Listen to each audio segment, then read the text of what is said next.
I have to say that this is the first time in all of my speaking that the conference organizer had the brain to put a giant clock right there. I don't know why it's so hard to just have a timepiece right that actually works, so congratulations. And your brain must have been not overloaded to actually figure that out, so that's very good. So I've gotten more and more interested in brain health over the last number of years because I don't think it really makes sense to think about psychology without thinking of the tissues of the brain. It just doesn't make any sense. I had a slide about 10 years ago saying the brain is wet. And that was an early phase of my figuring this out. While I was figuring this out, there were other people figuring out that there was brain inflammation. This wasn't on the roadmap when I started out.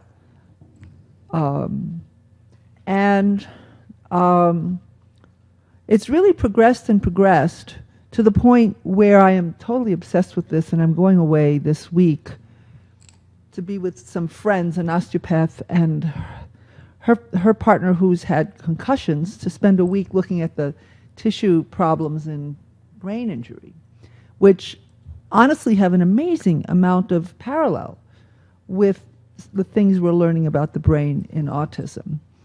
And I'm learning that the brain has certain ways that it can protect itself and certain ways that it can repair itself, but it doesn't do these things by itself.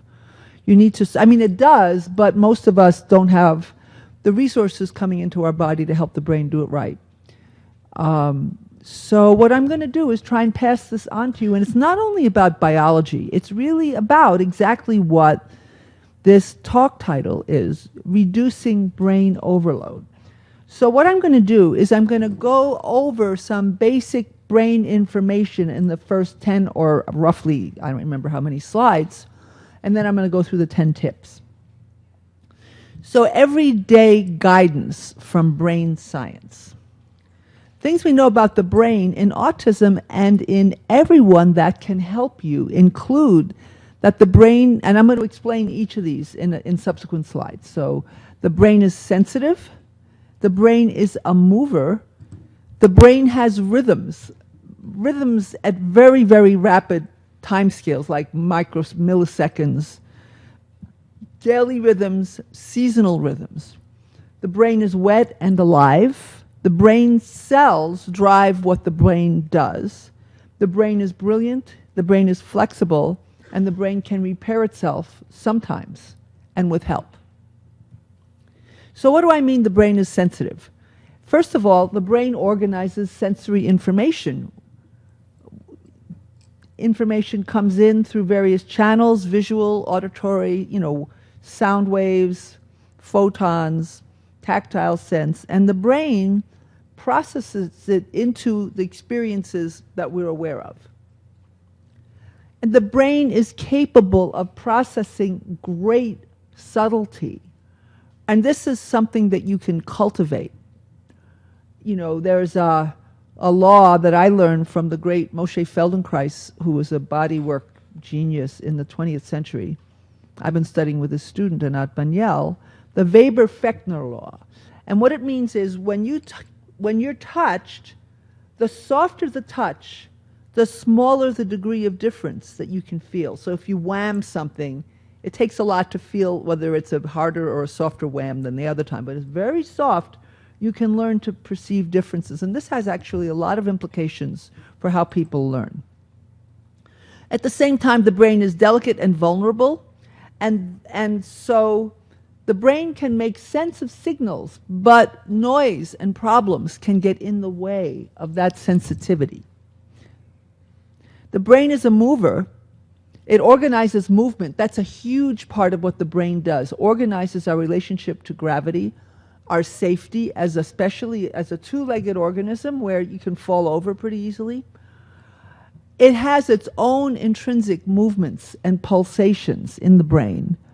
And it can get physically knocked around inside the skull by various kinds of traumas. And the skull itself can get messed with. The brain has rhythms. You see little brainwave diagrams behind this person's head. brain waves carry information. There are also our sleep-wake cycles every day. There's a downtime in the middle of the afternoon where civilized countries like in Europe, people have siestas, unlike here where you just drink Starbucks or Dunkin' Donuts or whatever it is. Weekly, seasonal, and lifelong rhythms are also important for the brain. And people in traditional cultures had various festivities that were about organizing life, but they were also about organizing your relationship with life. This is a fantastic book for the geeks in the audience. It's called Rhythms of the Brain. It's written by Georgi Buzaki, and I think he's a professor at Rutgers. And it's a masterful review of what we know about brain rhythms, and the book can be read in two ways. He has the text and the footnotes, and he designed it so you can read it without the footnotes, but if you read the footnotes, you get all the history. So this is one of the most important books about the brain that I have ever read. And if you have any geek tendencies, I highly recommend it. The brain is wet and alive. It's an organ of the body. It requires nutrition. It needs to dump out its trash. And when things work right, blood and fluid flows in the brain, feed the brain and keep it clean. How many of you knew that? A couple of hands. This is really sad. I remember being on a plane watching some guy who was a memory champion, and every time he stopped talking, they'd flash a picture of neurons. It's a lot more to the brain than neurons, so I'll get to that as we go ahead. The brain's physical and biological needs. The brain needs a lot of energy to fire those nerve signals. It needs metabolic integrity. It needs immune protection. It needs balance of the fluids. If it gets swollen, it can get squished in the head, and that can kill you. It can shove the bottom part of the brain down into the brainstem, and that's called, in slang in medicine, coning. It's just not how you want to die. So appropriate membrane and barrier function, what gets in and what doesn't get in. Structural integrity, the bones, the dural dividers, and cellular health, which can be compromised without you even realizing it. Brain cells drive what the brain does. Its cells can be healthy or sort of hanging on, or sick, or really on the way out, or dead. A healthy cell is resilient and a sick cell is fragile, and I'll get to this resilience versus fragility thing more later. Healthy cells have a lot of energy to send signals and communicate. Sicker cells have less zip. They can be tired and think of having low responsiveness, either you or your child, or they can be irritable. Think sensory issues or seizures. Neuroscience focuses on these neurons. I think these slides, these pictures, which I pulled off of Google Images in a few minutes one day, are hilarious. Why? Because it looks like the neurons are floating around in space with nothing surrounding them. That's total unutterable nonsense. There's stuff in there between these cells. It's all filled up. There's other cells, there's blood vessels, there's fluid, there's this stuff called extracellular matrix in between the cells. All of that is important for brain health. This is ideological nonsense, except that a lot of people in high places still believe that this is what the brain is about. It is, but not just this.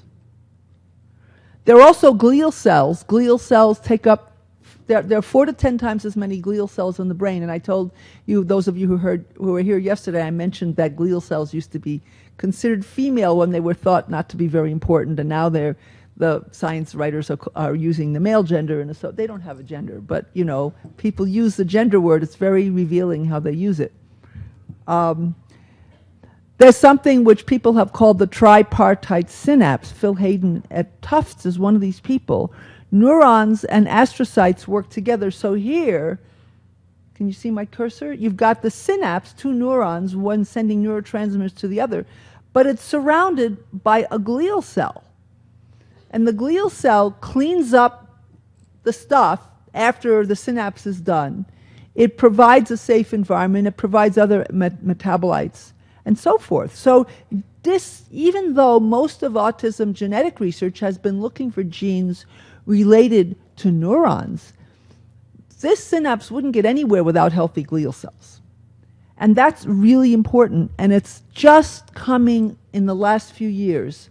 Every year I would look at the International Meeting for Autism Research abstracts, nothing on glial cells. Science, there are plenty of glial cell abstracts at Society for Neuroscience, but hardly any in autism. The last year and a half, 2 years, it's been changing.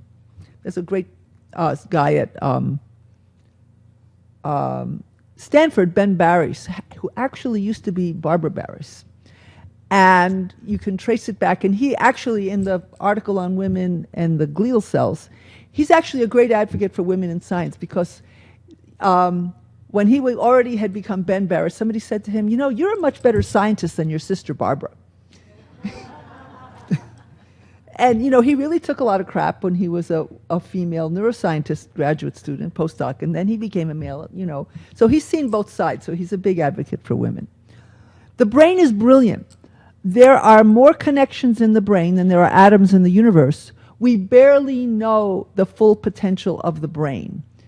I read a fascinating thing. This doesn't really have directly to do with what we're talking about. There was a former CIA agent who wrote this amazing, there was an interview with him. It was called Open Source Everything, which you can imagine what it's about. I recommend, if you really want an incredible read, to read that. But what he said about the brain was, the brain is our only infinite resource. We're running out of all kinds of other stuff in the environment. The brain is infinite, but in order for it to be infinite, we have to keep it healthy. And people with autism can be brilliant too. I had an amazing conversation by typing with a teenager yesterday where we were all over quantum physics and linguistics and so forth, and he can't talk. So that's really important.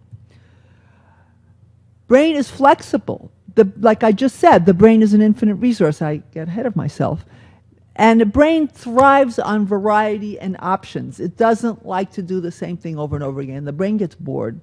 Boredom is a really good thing because it protects you from getting too narrow and going to sleep.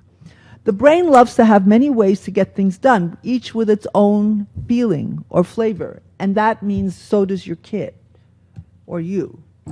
And finally, the brain can repair itself sometimes and with help. But it needs lots of support, supplies, super optimal nutrition, good circulation to deliver supplies and remove trash, protection, and rest. And I'm going to go through a lot of that in what follows. Okay, so that was your instant brain science review, brain science for practical use. Now I'm going to give you the 10 tips. And the first tip is to slow down. How many of you feel like you're rushed a lot? How many of you don't feel like you're rushed a lot? It's a real problem. I think we've really gotten out of control with our schedules. I should have loaded up, I have an old slide from a store in Frugal Fanny's in Boston that used to send you New Yorker type cartoons, and they would mail merge your name into the caption. So there was a nurse with a nurse's hat and a little dress, and it said stress clinic, and there were all these reporters. And it says, we have successfully removed a Palm Pilot, pager, laptop, and cell phone from Miss Herbert, and she is now resting comfortably. So, you know, and it's only getting worse. I mean, how many, you know, how much can you parallel process? How many things can you do at the same time? Doesn't make a lot of sense. The brains of people with autism can be full of noise and distraction. This can come from irritable cells in the brain, which have to do with the inflammation and metabolic and energy problems. What in a brain that's that on the edge in the way it's functioning, you need to avoid adding extra noise and distraction. Slowing down is an incredibly important way of doing this. Like one example is don't give too many multi-step instructions, like first go upstairs, get your socks, and then come downstairs and open the refrigerator, whatever it is. It's too much. A lot of people forget those steps. It's not just people with autism. I had a patient, actually in a research subject, and the dad felt like his son with autism was trying to drive him crazy on purpose. That's just not true. But what the kid was anyway too young to go too far with that. But what this guy turned out to do for a living is organize workflows in a company. I said, why don't you think about getting out the door in the morning like a workflow that you have to organize and get each step organized, get a feeling for how long it takes, how best to do it, and present them in a way that the child can actually get all the steps done. That takes planning and it takes slowing down. And my beloved friend and I would call her a mentor, Brenda Smith-Miles, gave me this expression, half as much in twice the time. It's good advice for everybody.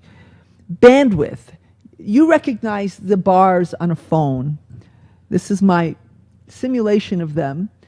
And if you have 2 bars, there's really not a whole lot of point in talking on the cell phone, because all you hear is the static and you keep saying you're breaking up. I can't hear you. So you're spending 3/4 of your time, you really can't get anything done. Or echo or whatever the problem is. But if you have good bandwidth, you can talk and you're just in the conversation. You don't really think about the cell phone. When you get the brain more repaired and healthier, it acts more like a 5-bar system. When the brain is in a 2-bar state, you can try and teach them all you want, but you're going to have to do it again. Many of you probably noticed that there's a lot of repetition, and a lot of it is because the receptive capacities of the brain are not in top form. Bandwidth is precious. You need to protect it, comfort it, cherish it, nurture it. This is a little bit more geeky of a version of these bandwidth slides. There's a ratio that's used in engineering for many, many things, and some of you may have heard of it. It's a bit technical, but give me a chance here. Signal to noise. Less signal and more noise is lousy bandwidth. More signal and less noise is good bandwidth. Signal to noise is kind of a generic measure of how well a system is operating. We use it a lot in brain imaging, in different kinds of evaluating. We have this problem, for example, we measure brain chemistry using magnetic resonance spectroscopy. And I think we're going to write this up as a brief report. All of the kids with autism had lousier signal to noise in the scans than the neurotypical controls. And all that means is that they were wiggling around in the scanner. And so there's more fuzz and blurriness. And we also had the experience in collecting EEG where you flash lights that every single kid with autism blinked. And the blink creates muscle artifact that makes the signal less clear. And none of the typical kids did. Why is that? It's simply because in autism, when you can have, with these flashes, a higher amplitude of you make a waveform. And that waveform is 2.5 to 9 standard deviations bigger in autism than in control. So that means the same intensity of light is much more intense or even painful for people with autism than it is for neurotypicals. And it's very hard, if you don't have that problem, to imagine what life would be like for someone who does have that problem. Many of the psychologists have said that people with autism have a deficit in theory of mind because they can't figure out what we are thinking. But I think that the neurotypical people usually, unless they're alerted to this, have a total deficit of theory of sensory perception because they can't figure out that their little things that they're doing are really intense for their kid. So you need more signal and less noise, less jitter in the way you communicate, less distractions, less background noise. Turn off the TV if you're not watching it. All kinds of things like that. Remember that how is as important as what. So what do I mean by this? We want to achieve goals with our children. We may not be satisfied until we get the what, the milestone that we want. But your child may not be ready or interested in getting to the milestone you want, but they may still be in a good process. That's the how. You need to be open to what they're doing and the way they're doing it and get guidance from how they are constructing their process. So that means, and here I have to thank my teacher, Anat Banyel. She's one of, I'll show you briefly at the end, her 9 essentials. Flexible goals is one of them. So as the Rolling Stones said, you can't always get what you want, but you might just get what you need. So you can't know your child's learning process. They, like I just said, they may need to take a different path than you wanted. Give them space to learn their way and make good use of what they're open to. Cherish the how. Your child does what they do for their reasons. Try to learn about how they work, and just getting them to do what you want is not the whole story. And so you can learn about your loved one and how they work. They don't work like you do. They just don't. So you need to start getting interested in how they work instead of just trying to fix them into how you work. That's not going to work. What's going to work is learning how they work and how it's different and being amazed by it. Be gentle to the senses. If you have an irritable brain, you don't want to slam the brain with a whole lot of overload. Sensory responsiveness can be exaggerated in autism. I already told you about the blinking for flashes of light that wouldn't bother a neurotypical person. So what is comfortable to you may be irritating or painful to someone with autism. So low intensity input and a sensory diet that you can learn about from the occupational therapists may protect your child from meltdowns, and meltdowns can be a sign of overload. Too much noise, too much irritation, that can contribute to pushing a child closer to the meltdown point or pushing them over the edge. Consider the possibility that other systems in the body, not just the senses, may be hypersensitive too. The immune system may be hyperreactive or shut down or some of both. Allergies are a form of hypersensitivity. The autistic nervous and cellular systems may be more sensitive to other aspects of the environment that we can't perceive so well, such as Wi-Fi, electromagnetic fields, and radio frequencies. I'm just setting up some experimental work to study this in the brain. So try to minimize unnecessary exposure to irritants. And I recommended yesterday that in your child's bedroom, and actually in your own, there's evidence that electromagnetic fields, cell phones, telephone base stations, TVs, they emit radiation that can interfere with sleep and reduce melatonin.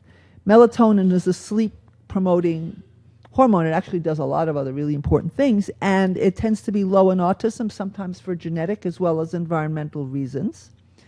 It's actually also involved in regulating glutathione, which is a whole other story. Not just shut it off, but unplug it. Maybe you can set up one of those strips and then unplug the strip to make it easier. It doesn't cost anything to do that.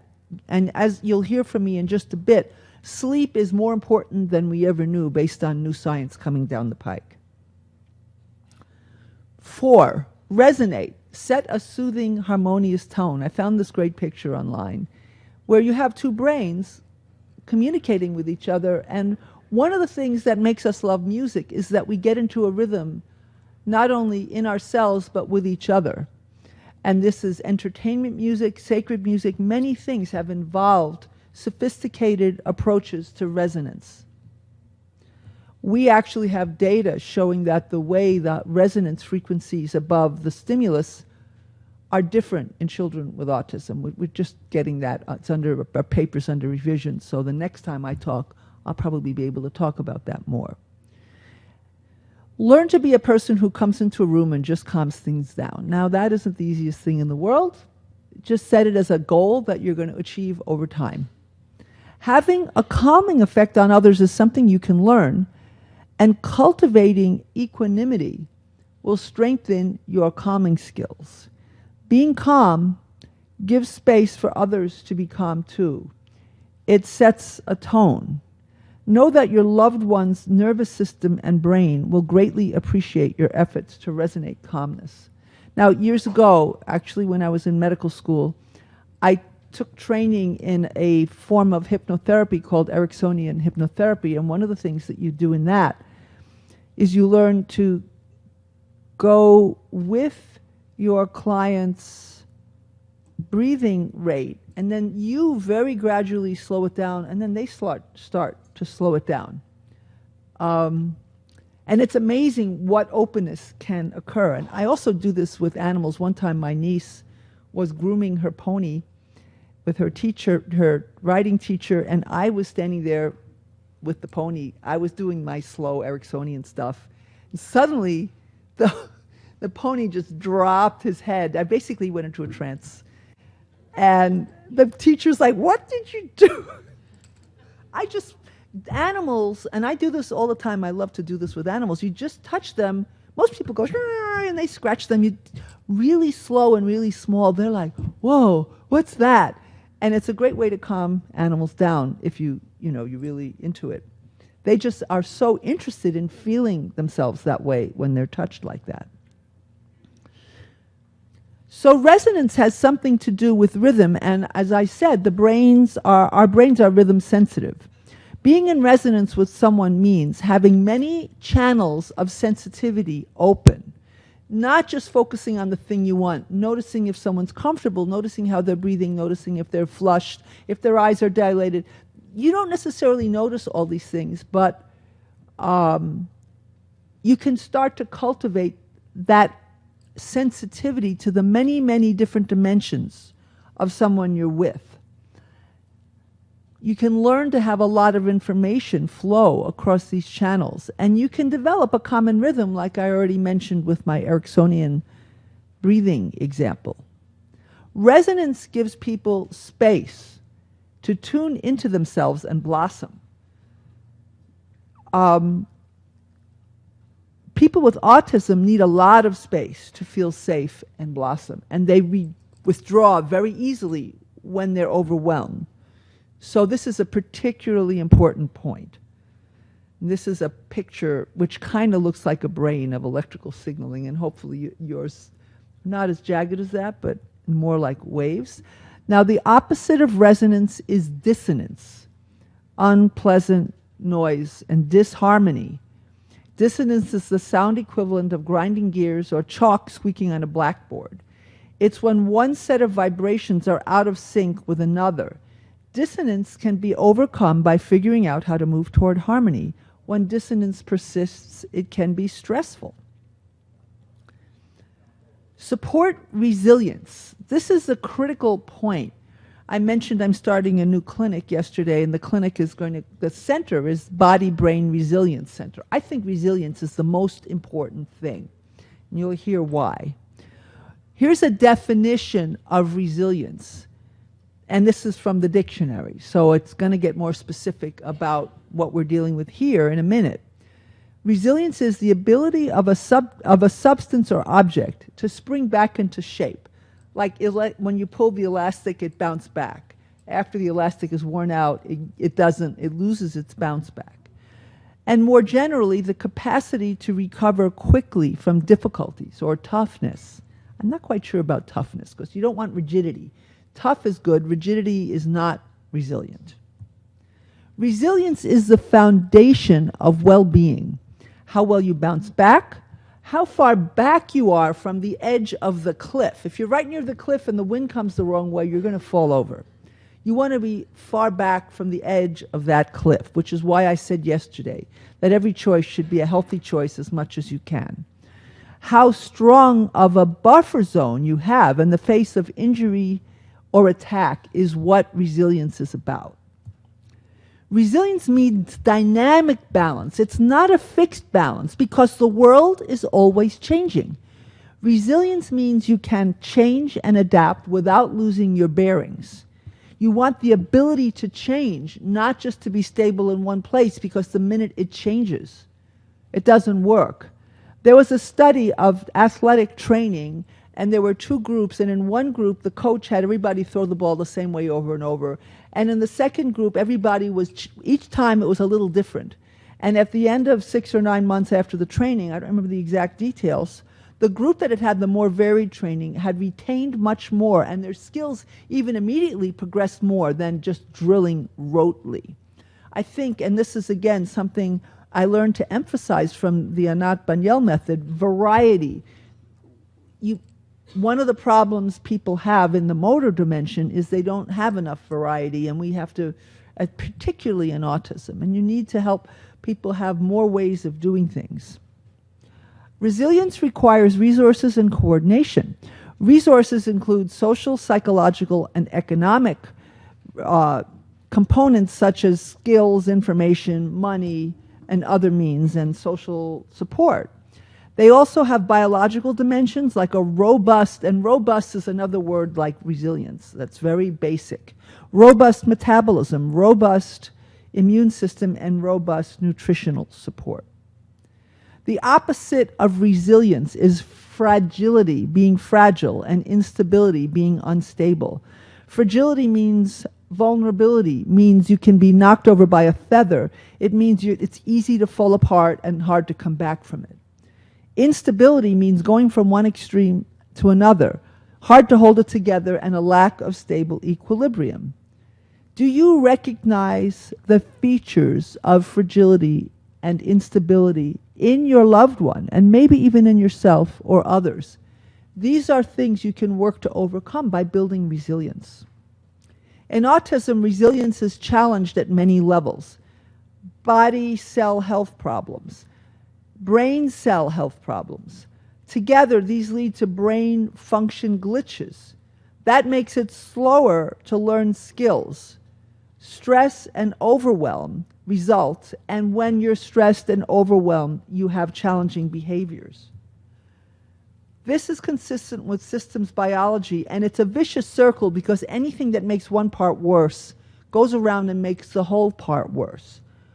In building resilience, you improve the whole thing. And if you go by every choice a healthy choice, you'll find that you're, when I find the cursor, here we go, improving cell health, improving brain health, improving brain functions. Learning starts to get easier.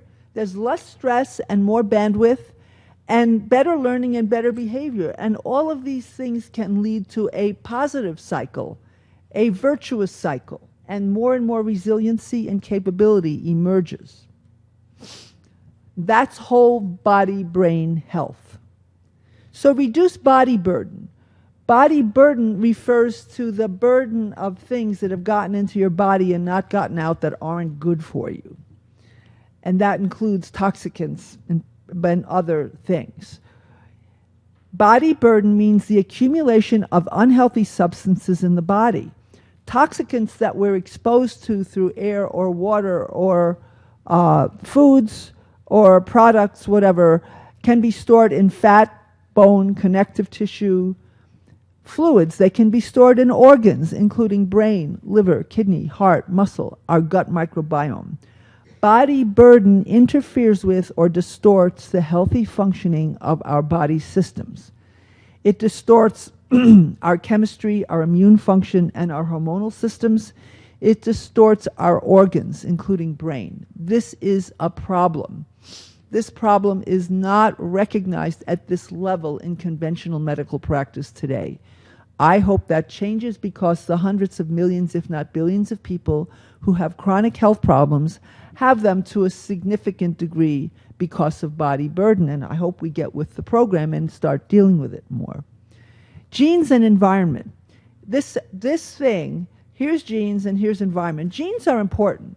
We all have genetic vulnerabilities, but most of the genes that we know that are associated with autism and most other conditions are not that serious. There are strongly influential mutations where you have that mutation, you're really at the edge or over the edge. But that's not the majority of genes. Environment brings the milder vulnerabilities to the surface, and the heavier the environmental load, the less genetic vulnerability you need to get sick. When you get sick, you have physiological problems, and that drives the symptoms. The genes and the environment don't cause the symptoms. They have to go through the way your body works. That's physiology. the genes and environment are triggers or biases. This brings me to something I think is really important, the total load theory of autism and chronic illness. Many people there will think there will be one or a few smoking guns, a particular gene, a particular toxin, or heavy metal.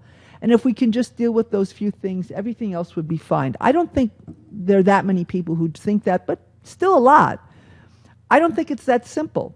Hundreds of genes and thousands of environmental exposures may interact.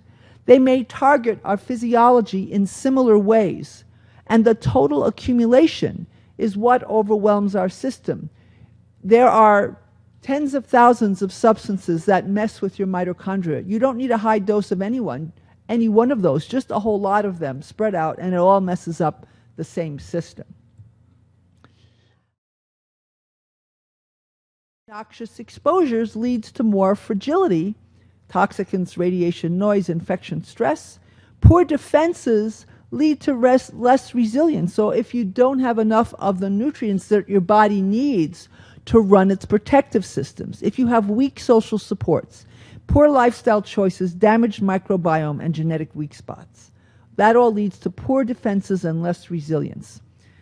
And the way I've come to think about it, and I'm analyzing my data from an prospective infant study now, which so far is going along with this model, the system's ability to regulate deteriorates in children who develop autism after birth, and you see problems with sleep, sensory perception, digestion, hormones, coordination. Depending on how far this deterioration goes and which systems are more vulnerable, you may get sensory processing and motor coordination disorders, attention deficit problems, allergies, asthma, diabetes, language delays or social awkwardness, or autism, or several of the above. I don't think people have been looking at it this way, so it's not like our data the things we know will parse this out the way they may in the future. How do you reduce total load? First, reduce exposure. Get rid of toxic household and personal care products. Eat organic as much as possible. Find alternatives to pesticides. 2, build your body's trash removal systems. Nutrition, antioxidants, and especially glutathione are particularly key, and you can support this with foods, particularly green leafy vegetables and cruciferous vegetables. And I mentioned green smoothies yesterday. It's a great way to get it down in a child who doesn't want to eat this stuff. And they can start very gradually and build up. And let them play with this stuff. Let them make a mess with it before they eat it so they feel comfortable over time. I talk about that in my book, chapter 7. Under supervision, consider approaches to boosting trash removal.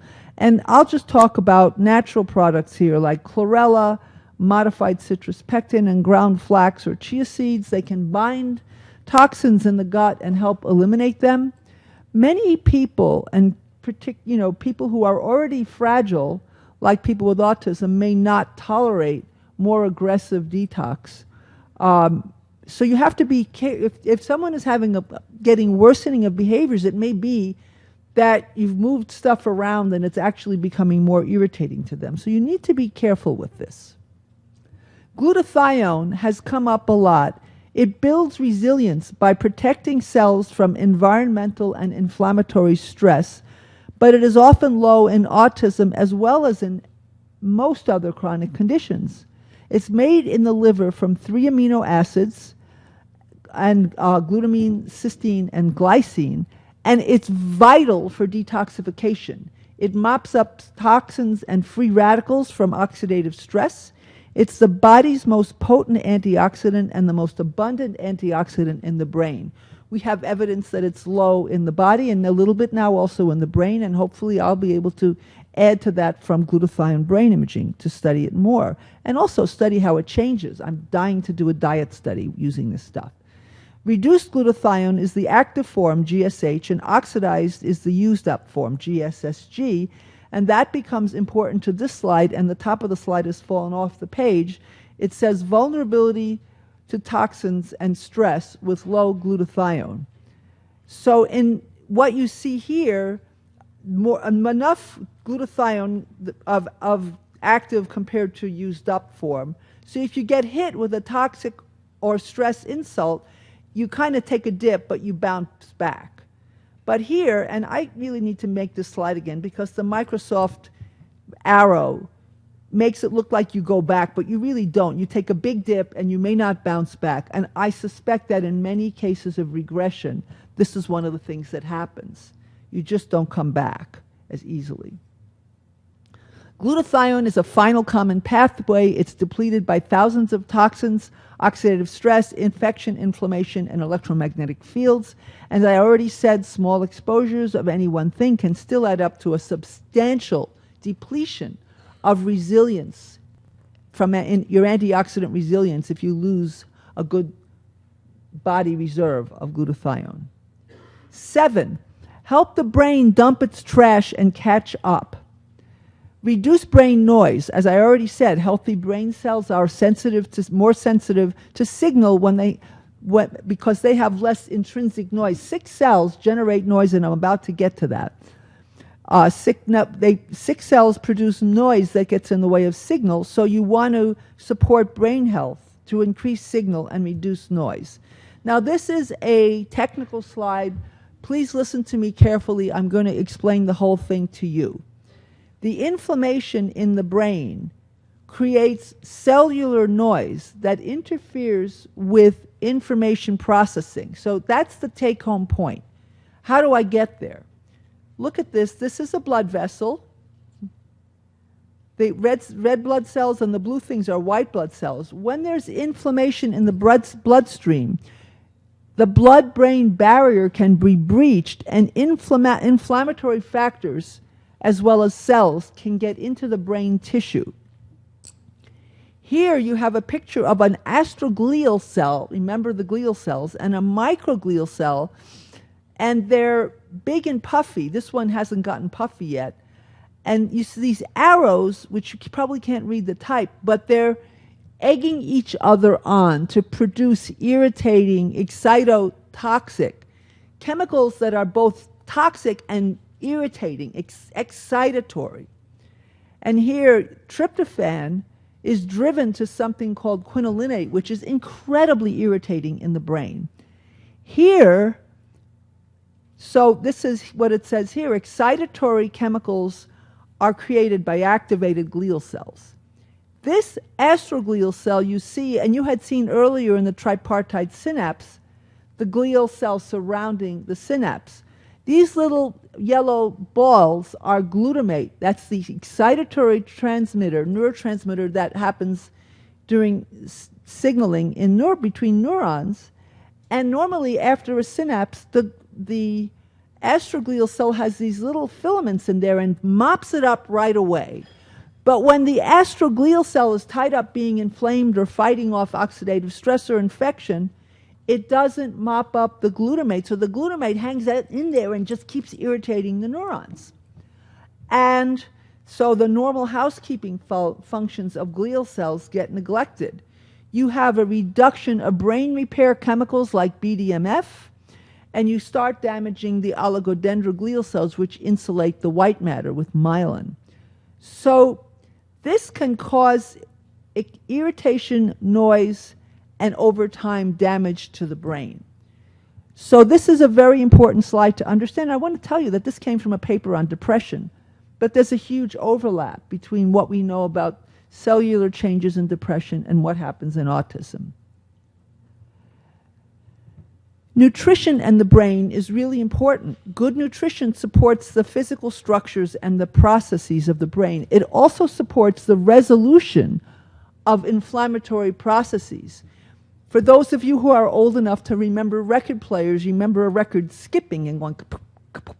It's almost like chronic inflammation is, I can't fix this, I can't fix this, I can't fix this. You can help it, resolve it through a lot of good nutrient. Good nutrition increases cell bandwidth for sending signals and coordinating information networks, whereas poor diet can deplete cell health and create interference with learning and thinking.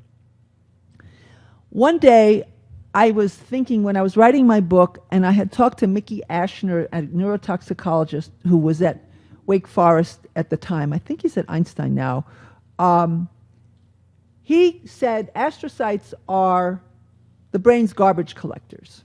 So one day I was sitting around and I Googled or PubMeded glial cells garbage collectors, and I found this amazing study where these people in Romania had fed rats a whole bunch of nutritional support, and these rats had neurodegenerative disease with a lot of buildup of nasty proteins in the brain, misfolded proteins like lipofuscin and ceroid, which you don't really know what they're called, need to know what they're called, but you see these things here.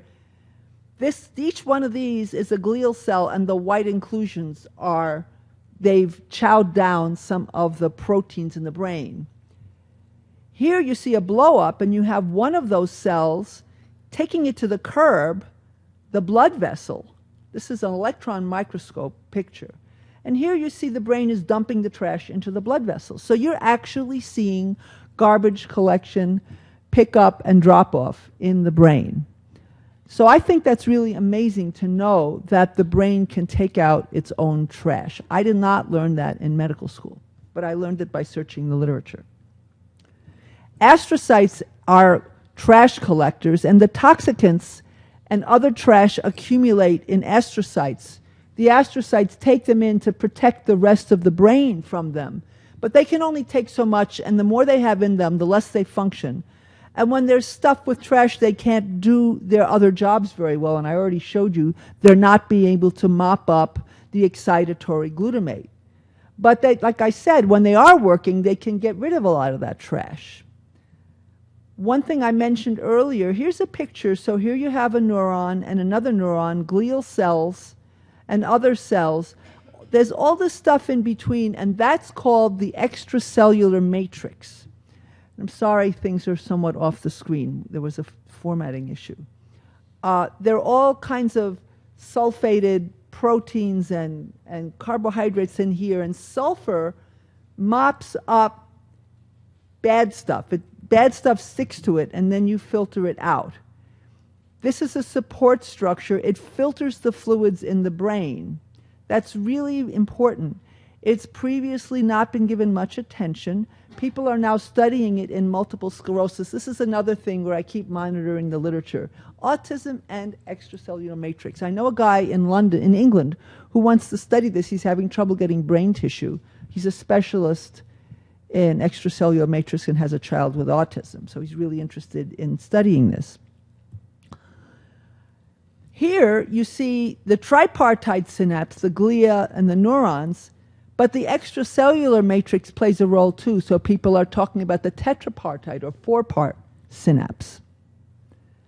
Improvement and recovery in autism probably require improving glia and extracellular health in the brain. Sleep and trash disposal. This is the paper that came out a little under a year ago in Science magazine. This is huge. This changed my life. Like I get more sleep, for example. Sleep drives metabolic clearance from the adult brain. Basically, they were able to, there's this new equipment that they had, and I actually heard a talk from the guy who developed it from them. They show that natural sleep or even anesthesia are associated with a 60% increase in that space between the cells, resulting in a striking increase in convection exchange of cerebrospinal fluid with interstitial fluid. This increases the rate of beta amyloid clearing during sleep. Beta amyloid is something we see in Alzheimer's, but you also see it in autism. That may be creepy, but it's true. So then they say, thus, the restorative function of sleep may be a consequence, at least in part, of the enhanced removal of potentially neurotoxic waste products that accumulate while you're awake and busy in your central nervous system. And here's a picture. Astrocytes facilitate the flow and help clear solutes. And I won't read everything, but it's been shown that when this dysfunctions in older people, the progression of Alzheimer's and other neurodegenerative diseases is greater. And here you see just a diagram. People have been calling this glymphatics. It's not lymph fluid. It's glial supported. So it's like lymphatics. And misfolded proteins happen every day. You just have to get rid of them, but maybe they pile up. And honestly, I've been studying why do people have large brains for the last 12 years. And after this paper came out, honestly, I began to wonder, how many people with autism sleep that well? One of the things that goes to hell really fast is sleep. Are we seeing large brains not from some genetically determined neuronal dysfunction, not from, maybe the inflammation plays a role, but just a pileup of garbage and fluids and sticky fluid in the brain, which is potentially reversible in principle. So I think this is hugely important and needs. Don't you see? You're shaking. My scientific colleague here is shaking her head. That's nice. I mean, nobody's proved that about autism, but I think it's a really important hypothesis, actually stuck in a paper I just submitted last week as a passing thought. I'm not ready to really push it fully yet. And this is the paper, Women in the Brain, A History of Glial Cell Metaphors, that I mentioned about the glial cells going from female to male. Anyway. Stress reduction and the brain. Stress makes brain problems worse. Inflammation gets worse. Information processing gets worse. Hormonal problems get worse. And stress makes stress reduction harder because you're too stressed out to think about it. So try and reduce your stress while you can. Upgrading brain organization. My computer crashed right before these last two slides were made when I submitted them to Larry. But this is something I've learned a lot from the Feldenkrais and Banyel, which I don't have time to talk about much, but improving the quality of brain activities and the go slow and other things like luxuriating, cultivating the senses, cultivating movement quality, cultivating resonance, cultivating fascination, and taking these 10 tips to heart can actually help the brain be a more subtle and discriminating organ. Simplify stuff and routines. How many of you have too much stuff? How much does that complicate getting through the day? And please be advised that everything in this hotel is going to wind up in a dump in a few years when they redo the hotel. And please be advised that our fish stocks are like 95% down in the ocean, and these fish are getting poisoned by the plastics we've dumped in the ocean. I'm on a tear about that right now. Do you really need the whatever it is? Our oceans, air, and earth are suffocating from the trash, and so are our lives. Another pet thing I have is I follow the Tiny House blog every day. Wean yourself from plastic, processed foods, all kinds of junks. Do you really need it? And a lot of the stuff is not good for you or your kid. Get so fascinated that time stops mattering. Creativity and learning come from being absorbed and fascinated. You're driving yourself. When I was writing my book, this came home to me because if I stayed up late to push myself to write, and I read it the next day, it was total garbage, trash, boring, and no zip to it. I figured out that if I wanted to write well, I had to be rested. And it really, and that doesn't apply to writing. It requires to the quality and sensibility and creativity that you bring to what you do. The things that make a difference, the fresh solutions. When you become more calm and equanimous, and your children and your family and the people you work with, you can help them to grow fascinated as well. Cultivation of fascination is your ticket to getting out of the rat race, and fascination will resonate with your child and help liberate their learning. And there's a lot you can do. Meditation and mindfulness can help you do this. I like doing my floor work with my training.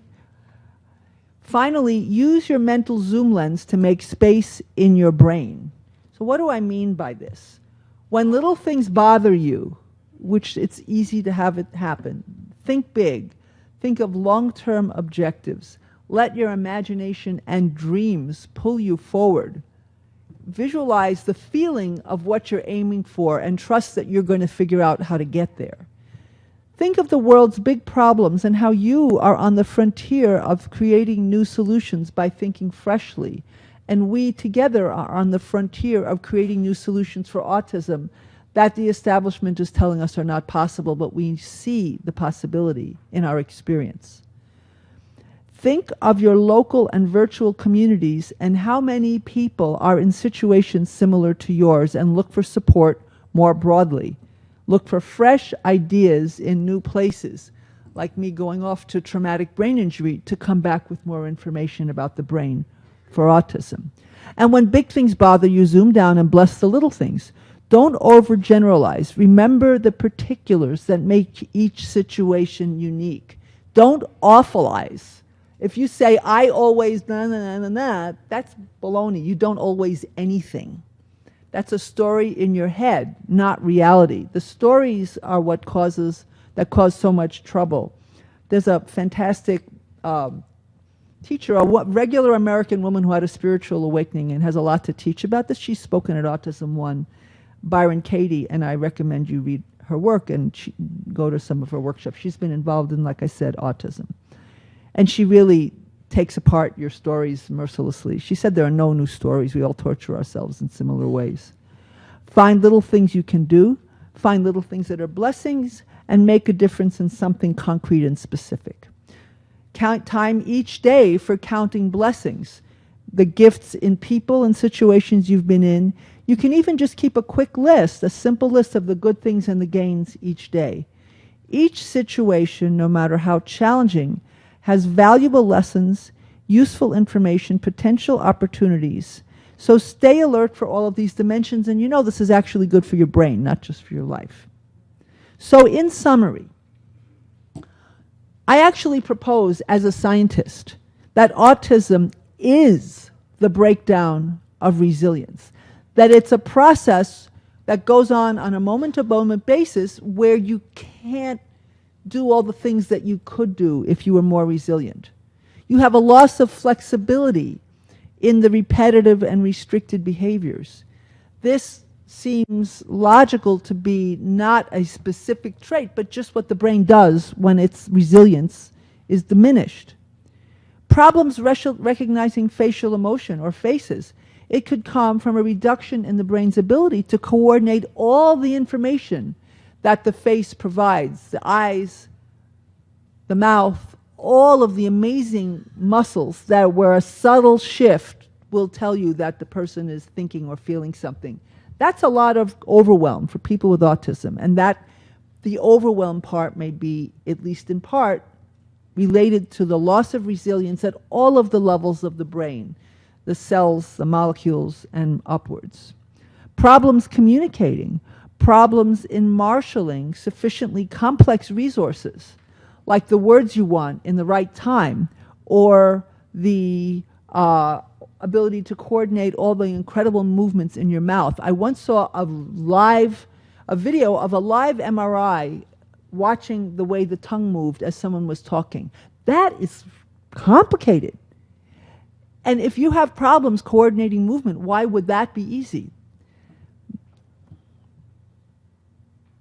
So 10 tips to reduce brain overload. I'll read them quickly. Slow down.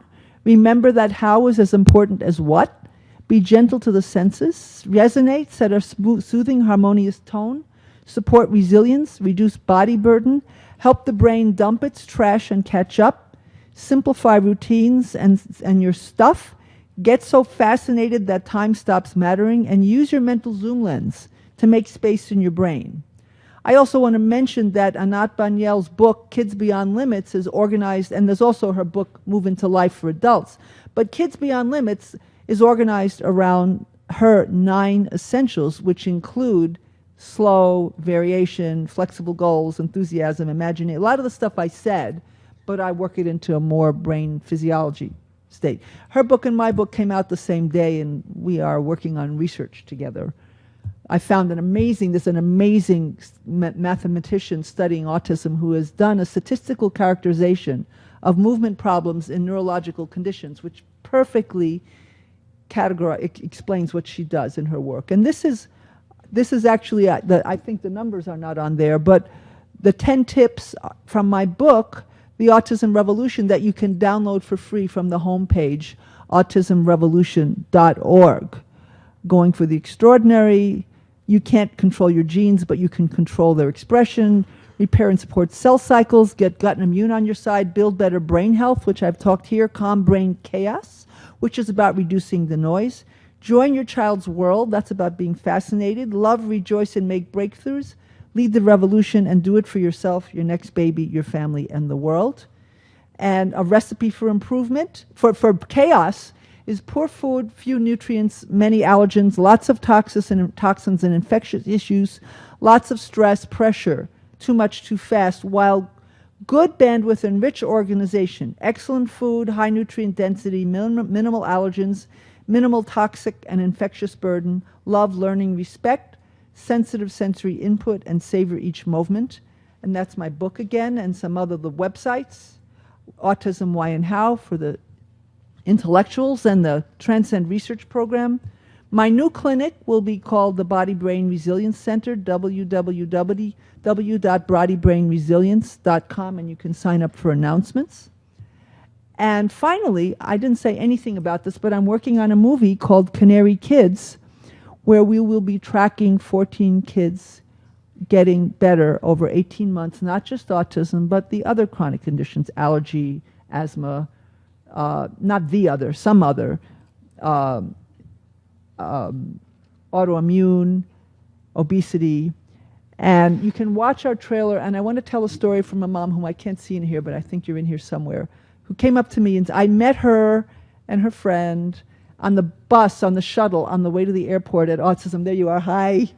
On the way to the airport, I'm not going to be able to tell this straight anywhere that you could tell it to me straight. So we have this trailer, and at the end of the trailer, there's this mom who is in her, she's saying, you know, her kid was really, who couldn't talk and who had a lot of problems.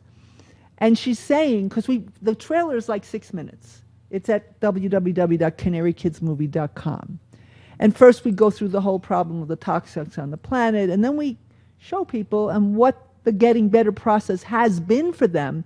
But what we want to do is track it as it's going on with a lot of labs, a lot of brain studies, so that we can not only show that this does happen, but how it happens scientifically.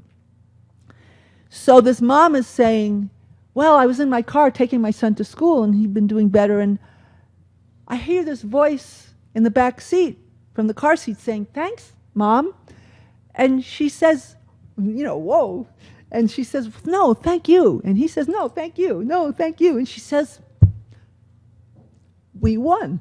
I won, she says. And at that point, I'm sorry, I'm going to do what this mom did in the back. The child, who had not been talking except for an occasional noun or object, looked at her in the eye and said, we will win.